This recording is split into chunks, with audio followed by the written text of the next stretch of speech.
बिस्मिल्लाहिर्रहमानिर्रहीम अस्सलाम वालेकुम हरी students, I hope you'd be fine. Last lesson of the afternoon हमने इसकी एक्सप्लेनेशन आपके साथ शेयर की थी और वर्ड मीनिंग्स करने के बाद today we are heading towards the question and answers. So let's start the reading and comprehension.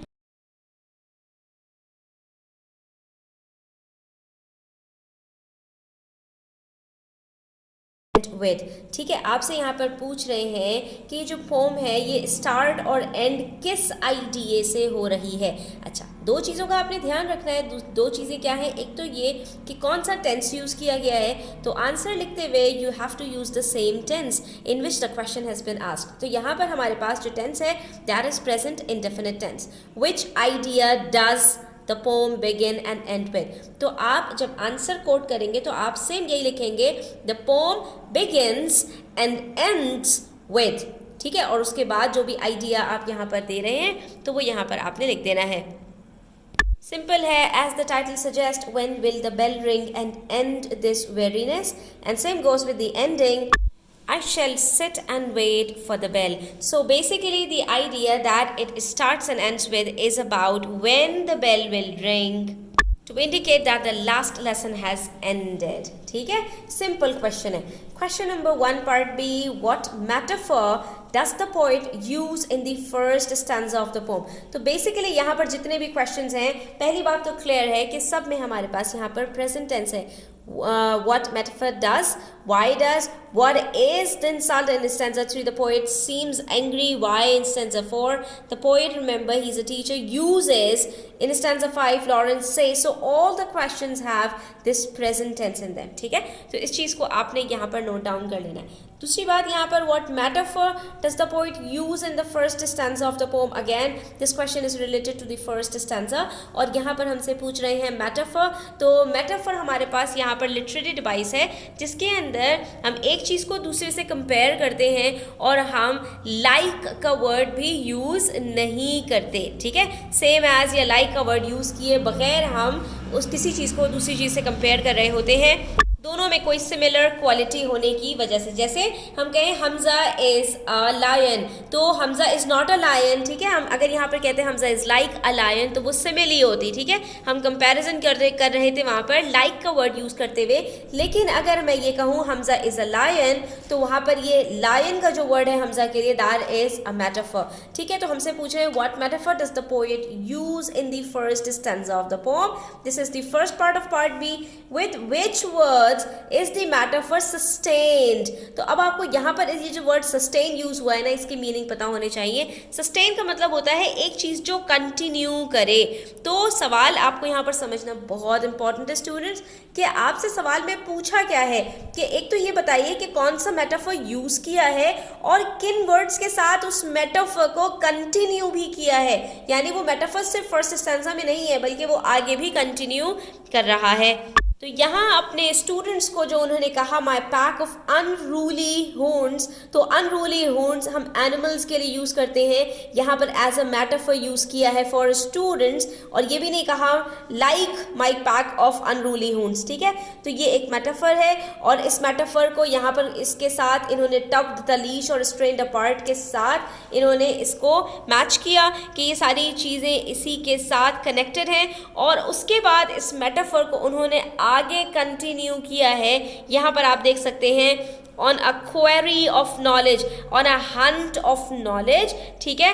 They hate to Hunt, ये सारी की सारी चीज़ें किसका काम होते हैं? जो शिकारी डॉग्स होते हैं, जो हंटर डॉग्स होते हैं, उनके लिए ये वर्ड्स यूज़ किए जाते हैं जो कि उन्होंने यहाँ पर स्टूडेंट्स के लिए यूज़ किए।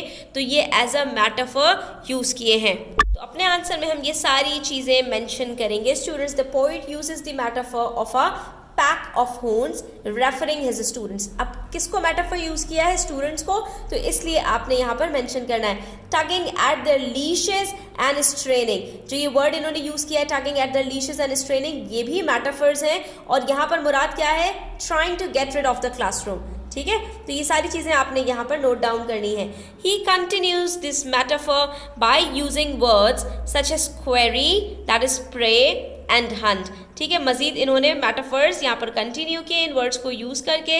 Letter he brings up the subject of dog again, if they can write a description of a dog और इफ दे कांट, कि इस मेटाफर को इन्होंने सेकंड लास्ट स्टेंजा के अंदर कंटिन्यू किया और वहाँ पर भी ये डॉग की बात को लेकर आ गए। तो यानी डॉग्स के साथ जो कंपैरिजन है वो एंड तक इनका चला है।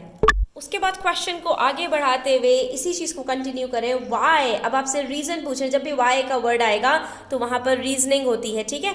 अच्छा, why does the poet think of his pupils as a pack of unruly Huns. अब यहाँ पर सारे मेटाफर और उन सब चीज़ों का डिस्कशन के बाद पूछ रहे हैं, तो भाई उन्होंने इसको यहाँ पर कंपेयर क्यों किया है स्टूडेंट्स को अनरूली हून्स के साथ। तो आपने जवाब क्या देना है, the poet thinks of his pupils as a pack of unruly Huns because, ठीक है। अब यहाँ पर आप उसका रीजन बताएंगे। जो पोएट ने डिस्क्राइब किया, them again on a quarry of knowledge they hate to hunt. क्यों? क्योंकि वो अनरूली इसलिए हैं, हून्स के साथ यानी डॉग्स हैं, ठीक है, कौन से, हंटिंग डॉग्स हैं, लेकिन वो अनरूली हैं यानी कि बात नहीं मान रहे, बिखरे हुए डॉग्स की तरह हैं। और उसकी वजह क्या है, क्योंकि उनको हंटिंग पसंद नहीं है। कौन सी हंटिंग? नॉलेज वाली हंटिंग, ठीक है। तो जो हून्स होते हैं वो हंट करते हैं। इसी तरह से यहाँ पर जो इनके स्टूडेंट्स हैं वो भी हंट करते हैं। वहाँ पर हंट डिफरेंट होता है, यहाँ पर हंट डिफरेंट है, लेकिन यहाँ पर वो अनरूली इसलिए हैं क्योंकि वो अपने हंट से भाग रहे हैं, उससे नफरत का इजहार कर रहे हैं। इसीलिए यहाँ पर उनको कहा कि वो अनरूली हून्स हैं of their rash and undisciplined behaviour and that they are not interested in the quest of hunt of knowledge, ठीक है। इस वजह से उनको अनरूली हून्स कहा है।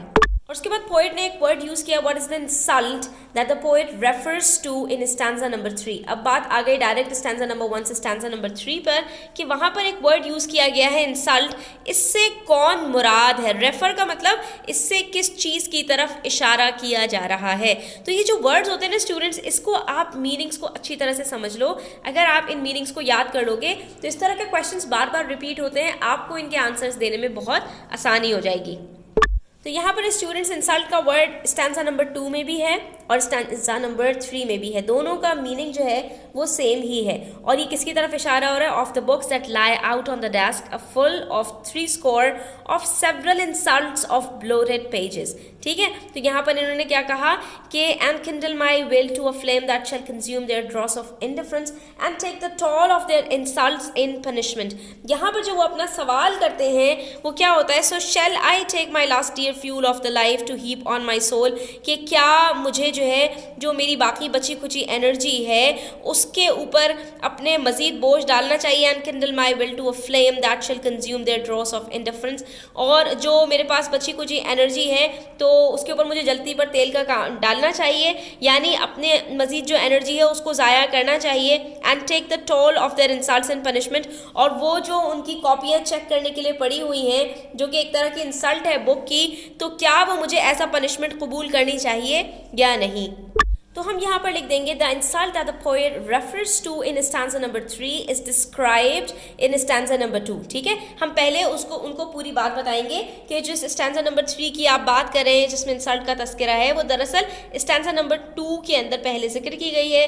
They are the books scattered across the desk waiting for correction full of bloated pages and scroll of slovenly work. Basically ये books की तरफ इशारा है जो गंदे पेजेस से भरी पड़ी हैं, ठीक है, उसको इंक से उन्होंने काला किया हुआ है। Next we have part E in stanza 3 the poet seems angry why, और अब हमें यहाँ पर उनके एंगर की वजह तलाश करनी है। तो एक इंसान एंग्री कब होता है, कब अपने एंगर को शो करता है? जब उसके मिजाज के खिलाफ कोई चीज़ होती है, यानी एक चीज़ मुझे जब पसंद नहीं आ रही, मेरी तबीयत के खिलाफ है, तो मेरे सामने जब वो काम होगा तो मुझे गुस्सा आएगा। ये इंसान की फितरत है, ठीक है। For every one this case is the same. यहाँ पर जो टीचर हैं उनकी भी फितरत के खिलाफ काम हो रहा है, वो पढ़ाने की कोशिश कर रहे हैं और बच्चे उनकी बात नहीं सुन रहे हैं, इसकी वजह से उनको गुस्सा आ रहा है। So shall I take my last year fuel of life to heap on my soul and kindle my will to a flame. ये सारी बातें उन्होंने कहा आई विल नॉट। यहाँ पर उन्होंने अपने एंगर का इजहार किया कि नहीं भाई, जो मेरी बाकी बची कुछ एनर्जी है मैं उसको वेस्ट करने के लिए तैयार नहीं हूँ। I will not waste my soul and my strength for this, what do I care for all that they do amiss. तो यहाँ हम अपने वर्ड्स में आंसर लिखेंगे. Basically he is trying to say the poet seems angry because he could not waste his energy on the students anymore.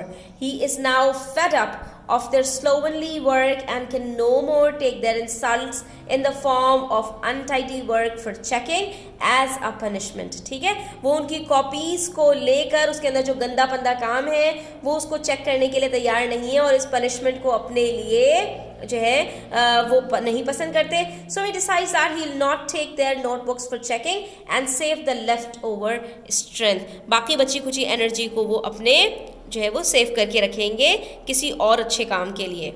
यहाँ पर तो अपनी मजीद एनर्जी ज़ाया नहीं करना चाहते. Part F says in stanza 4 the poet remember he is a teacher. ठीक है, they are basically giving you extra point कि यहाँ पर आप जो पोएट की बात करें तो ये बात याद रखिए कि वो टीचर है. ठीक है, और टीचर बहुत ही शाइस्ता बहुत ही अच्छी ज़बान इस्तेमाल करते हैं. Uses the word एबिस. ठीक है, अब यहाँ पर टीचर ने ये वर्ड यूज़ किया है एबिस जो कि एक नामुनासिब सा लफ्ज़ है. What does he want to show about his own situation by the word use of this word. उन्होंने इस किस्म का वर्ड क्यों यूज किया, वो अपनी सिचुएशन को किस तरह से आपके सामने शो करना चाह रहे हैं, आपने इस चीज़ को डिस्क्राइब करना है. आपने एबिस के मीनिंग्स नहीं बताने, आपने ये बताना है कि टीचर अपनी क्या सिचुएशन यहाँ पर शो करने की कोशिश कर रहा है इस वर्ड को यूज़ करके.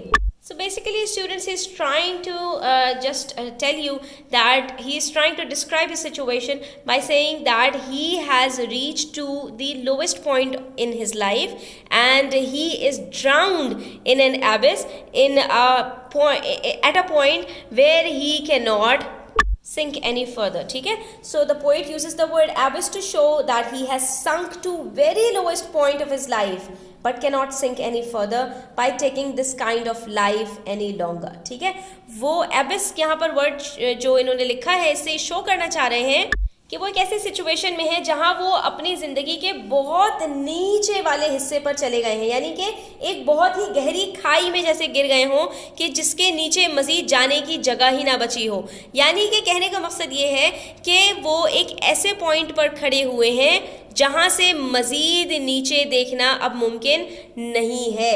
ये सबसे ज़्यादा पस्ती का शिकार हो गए हैं. ठीक है, ये हम यहाँ पर कह सकते हैं. Then we have part G in stanza number 5. Last stanza की बात है. लॉरेंस लॉरेंस कौन, poet says and here I am suppose to care with all my might. ये जो है इन्होंने सेंटेंस यूज किया है पोएट ने. तो आपसे पूछ रहे हैं with reference to the notes for the poem. Poem के रेफरेंस से what does this mean, poem के रेफरेंस से इसका क्या मतलब है. आपने पोम को रेफर करते हुए इसके मीनिंग्स को यहाँ पर बयान करना है.